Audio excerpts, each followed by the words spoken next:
Quasi come 5 anni fa, l'alleato principale di Marco Zambuto è il voto disgiunto. La novità però è che il sindaco uscente questa volta si è classificato primo, ha collezionato ben 12.341 preferenze, pari al 39,71%. Ne ha presi 3.000 in più rispetto alle due liste collegate, UDC e Patto per il Territorio, e entrambe hanno superato ampiamente lo sbarramento del 5%. Il partito di Casini si è piazzato al 12,04%, il movimento di Riccardo Gallo e Piero Macedonio ha guadagnato il 13,82% e il voto disgiunto, così come accadde nel 2007 con Enzo Camilleri, ha penalizzato Totò Pennica, per lui 6.893 voti, pari al 22,18%, a fronte dei quasi 14.000 voti raccolti dalla coalizione che lo sosteneva.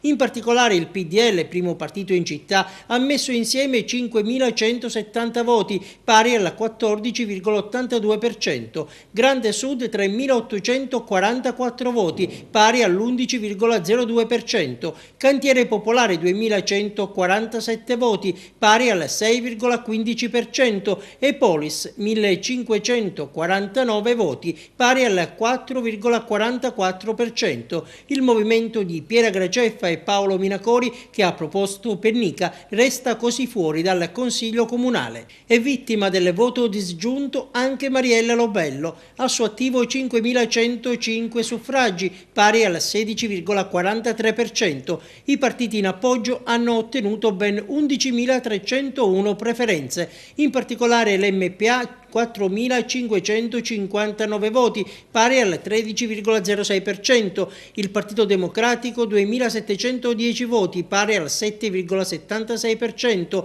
FLI 2.613 voti, pari al 7,49%, API 1.319 voti, pari al 3,78% e Agrigento Protagonista 200 preferenze, pari allo 0,57%. Non hanno così ricevuto il lascia passare per Aula Sollano il partito di Rutelli e la lista civica. Al quarto posto si è piazzato Giuseppe Arnone, che ha raccolto 3.474 preferenze, pari all'11,18%. Alle sue spalle una lista virtuale che ha comunque guadagnato 204 voti, pari allo 0,58%. Infine Giampiero Carta, che è stato votato da 3.265 elettori, pari al 10,50%. La lista collegata si è fermata al 4,42%.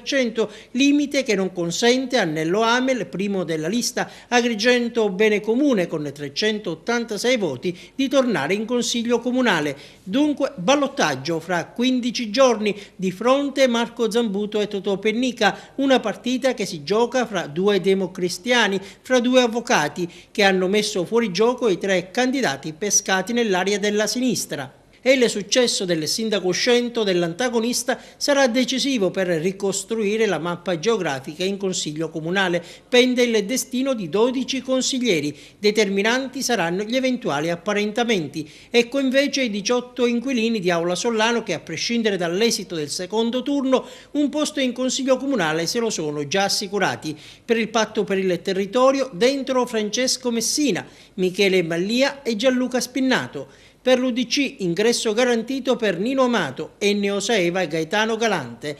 3 per il PDL, Geraldo Alongi, Alfonso Mirotte e Alessandro Sollano. 2 scranni per Grande Sud, ad occuparli Gerlando Gibilaro e Simone Gramaglia. 2 per il Partito Democratico, Marco Vullo e Angela Galvano. 1 per il FLI, Salvatore Lobue, e 1 per Cantiere Popolare, Giovanni Civiltà. 3 per l'MPA, Aurelio Trupia, Giovanni Urso e 1 fra Riccardo Mandracchia e Francesco Picone, che sono appaiati a 348 voti. Ora alcune curiosità. L'assessore uscente e anche ex consigliere Maurizio Calabrese UDC ha raccolto 50 voti. È andata peggio al vicepresidente uscente del Partito Democratico Salvatore Lauricella, che si è fermato a 39 preferenze, 6 in meno per Francesco Galvano, consigliere uscente del Popolo della Libertà.